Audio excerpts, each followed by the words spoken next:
2020년 12월 27일 2020년도의 중고등부 마지막 온라인 예배를 하나님께 드리겠습니다.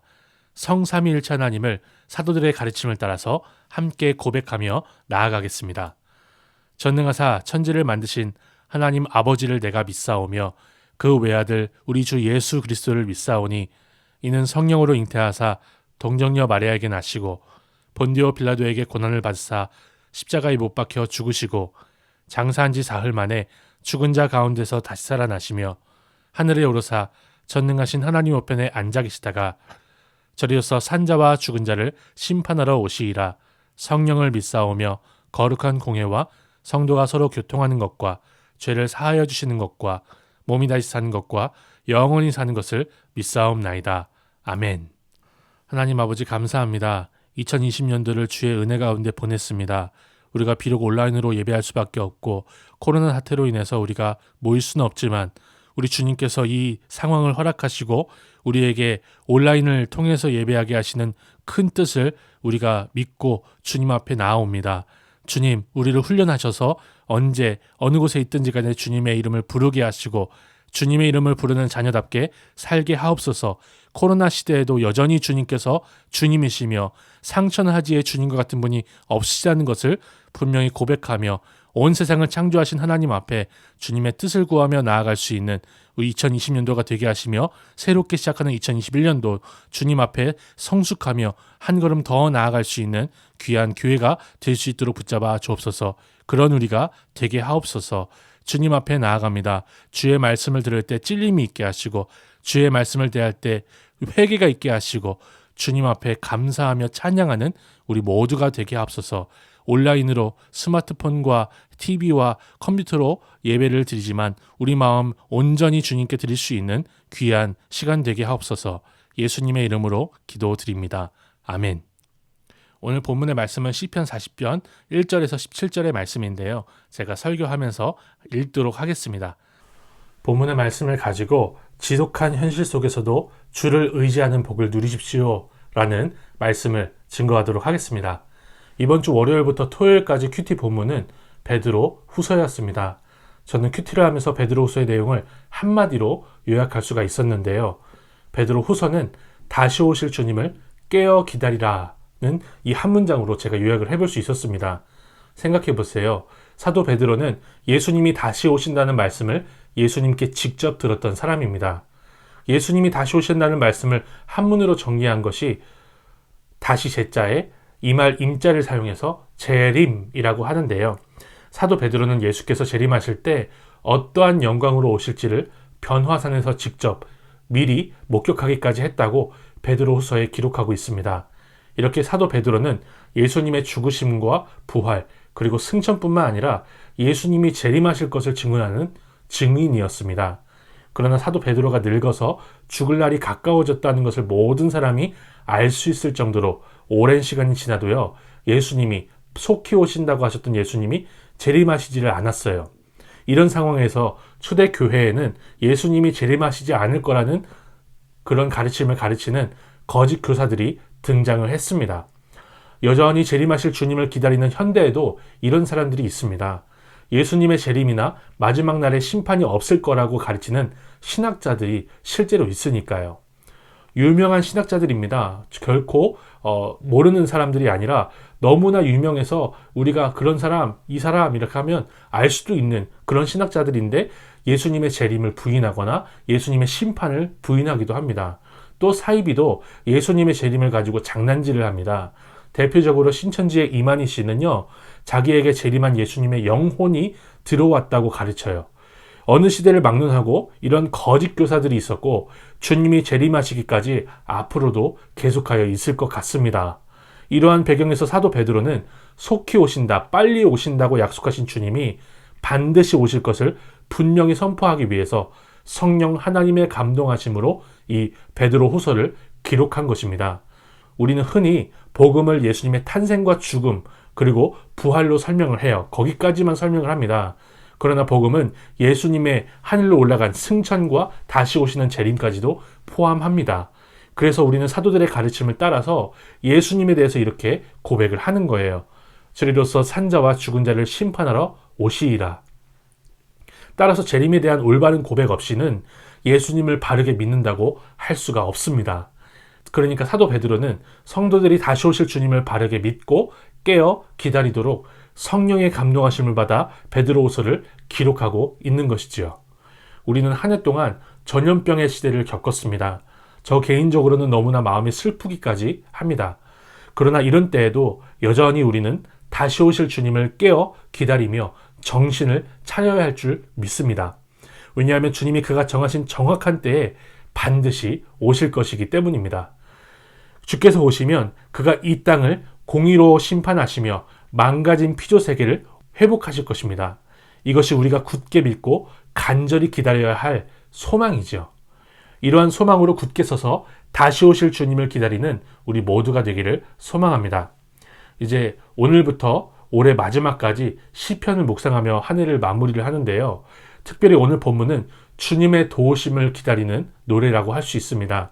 여기서 저는 앞서 묵상한 베드로 후서의 말씀처럼 다시 오실 주님을 기다리는 성도의 노래로 이 시편을 좀 생각하고 묵상할 수 있으면 좋겠어요. 다시 말씀드릴게요. 다시 오실 주님을 기다리는 성도의 노래. 먼저 1절부터 5절에서 시인은 주께서 구원하신 과거를 돌아보면서 다른 어떤 것도 의지하지 않고 오직 주님만을 의지하는 것이 복이라고 선포합니다. 1절부터 5절을 제가 개역개정 성경으로 읽어보겠습니다. 내가 여호와를 기다리고 기다렸더니 귀를 기울이사 나의 부르짖음을 들으셨도다. 나를 기가 막힐 웅덩이와 수렁에서 끌어올리시고 내 발을 반석 위에 두사 내 걸음을 견고하게 하셨도다. 새 노래 곧 우리 하나님께 올릴 찬송을 내 입에 두셨으니 많은 사람이 보고 두려워하여 여호와를 의지하리로다. 여호와를 의지하고 교만한 자와 거짓에 치우치는 자를 돌아보지 아니하는 자는 복이 있도다. 여호와 나의 하나님이여 주께서 행하신 기적이 많고 우리를 향하신 주의 생각도 많아 누구도 주와 견줄 수가 없나이다. 내가 널리 알려 말하고자 하나 너무 많아 그 수를 셀 수도 없나이다. 시인은 감히 누구와도 비교할 수 없는 주님의 셀 수 없는 구원의 사역들을 생각할 때 이러한 주님만을 의지하는 것이 참된 복이라고 노래하는 것입니다. 그리고 6절부터 10절에서 시인은 주님을 의지하는 복을 누리는 삶이 어떤 것인지를 우리에게 구체적으로 보여주며 노래하고 있습니다. 또 읽어볼게요. 주께서 내 귀를 통하여 내게 들려주시기를 제사와 예물을 기뻐하지 아니하시며 번제와 속죄제를 요구하지 아니하신다 하신지라. 그때에 내가 말하기를 내가 왔나이다. 나를 가리켜 기록한 것이 두루마리 책에 있나이다. 나의 하나님이여 내가 주의 뜻 행하기를 즐기오니 주의 법이 나의 심중에 있나이다 하였나이다. 내가 많은 회중 가운데에서 의의 기쁜 소식을 전하였나이다. 여호와여 내가 내 입술을 닫지 아니할 줄을 주께서 아시나이다.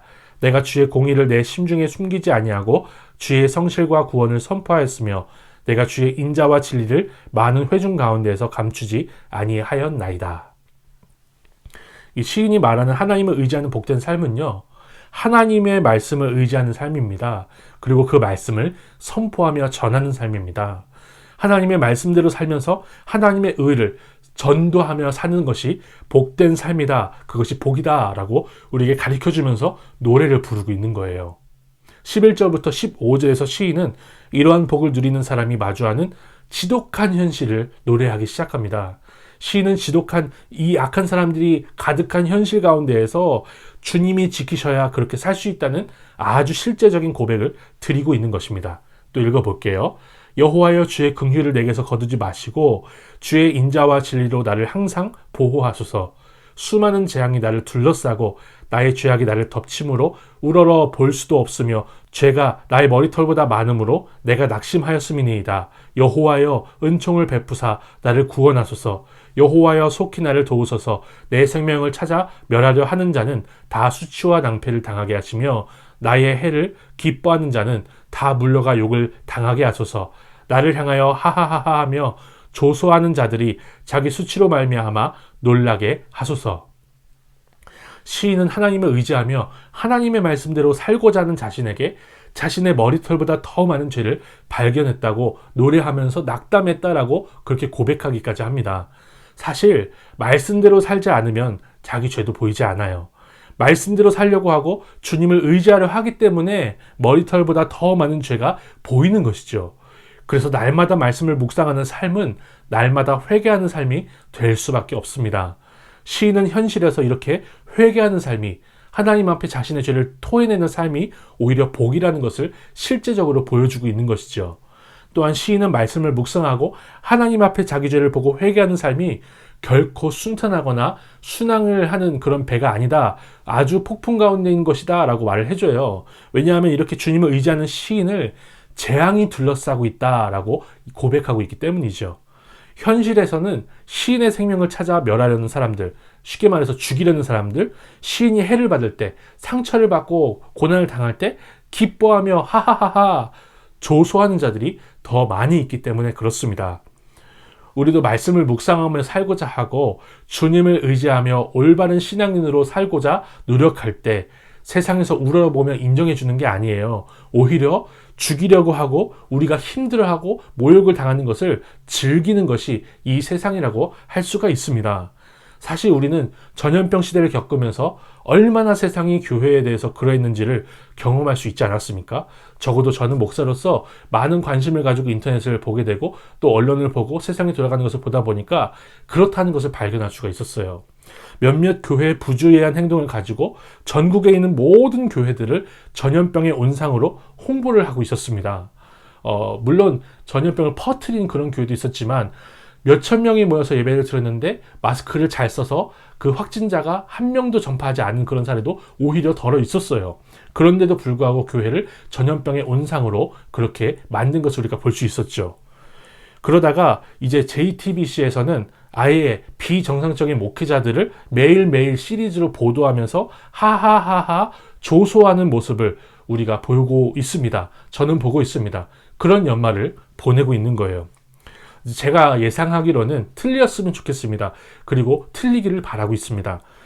전염병이 종식되어도 한국에 있는 교회들은 세상으로부터 온갖 모욕과 손해를, 박해를 감수해야 할 시대를 맞이할 거예요. 저는 이러한 현실 가운데 저는 이 시편을 감동하신 성령 하나님께서 우리가 당해야 할 조소와 모욕 가운데서도 주님을 의지하는 우리를 지키시고 보호하시며 함께 하실 것을 고백할 수밖에 없었습니다.